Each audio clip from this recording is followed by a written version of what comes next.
Nabi Isa alaihissalam mengembara dari satu tempat ke tempat yang lain dalam berdakwah.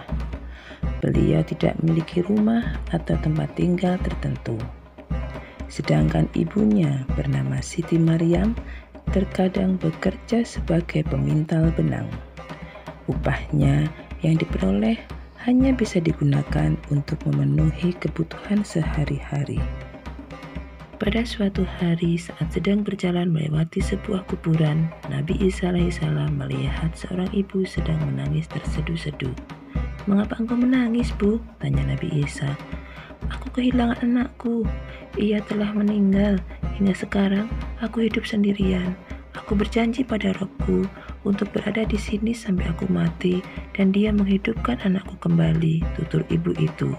"Jika kau sudah melihatnya, apakah kau akan pulang?" tanya Nabi Isa lagi. "Ya Tuan, aku akan pulang setelah melihatnya," jawab si ibu. Nabi Isa alaihissalam lalu sholat 2 rakaat dan duduk di dekat kuburan. "Hai Fulanah, atas izin Allah bangun dan keluarlah dari kuburmu," kata Nabi Isa. Perlahan-lahan tanah kuburan membelah. Nabi Isa memanggil lagi untuk kedua kalinya. Tanah kuburan membelah semakin lebar. Setelah memanggil sebanyak 3 kali, kuburan itu benar-benar membelah dan nampaklah sesosok gadis bangun sambil membersihkan tanah dari kepalanya. Sang ibu menyaksikan putrinya hidup kembali dengan hati yang bersuka cita. Ia sangat berharap putrinya akan kembali pulang bersamanya lagi. "Mengapa lama sekali engkau menjawab panggilanku?" tanya Nabi Isa pada si gadis. "Saat panggilan pertamamu, Allah mengutus para malaikat untuk menyusun kembali tubuhku. Pada panggilan kedua, rohku dikembalikan ke tubuhku.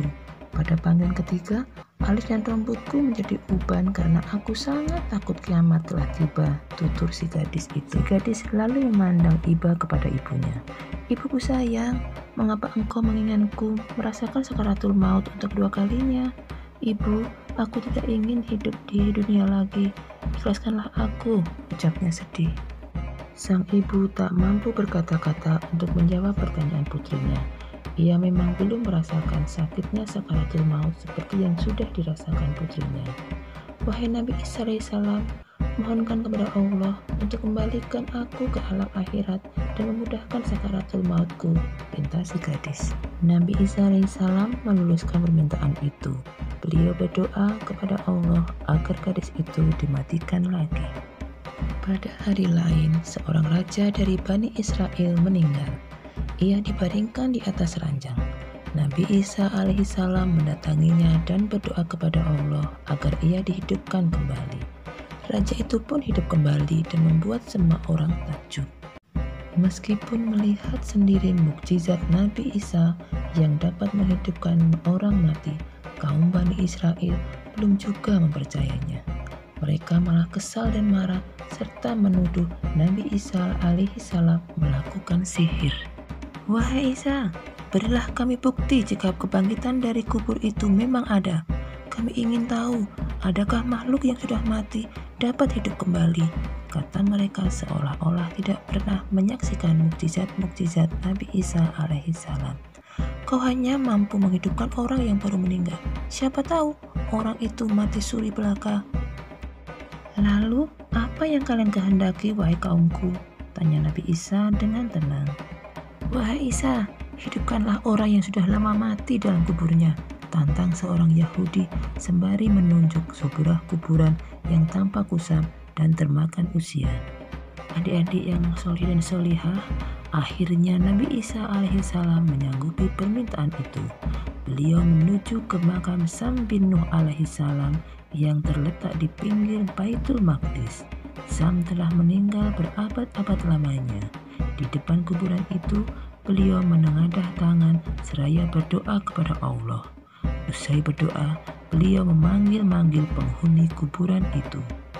Tiba-tiba kuburan itu terbuka. Semua orang terperanjat. Dengan hati berdebar, mereka menyaksikan pemandangan berikutnya tanpa berkedip. Sesosok manusia bangkit dari kuburnya dalam keadaan tubuh yang lengkap dan utuh sama seperti saat ia masih hidup. "Apakah kiamat telah tiba?"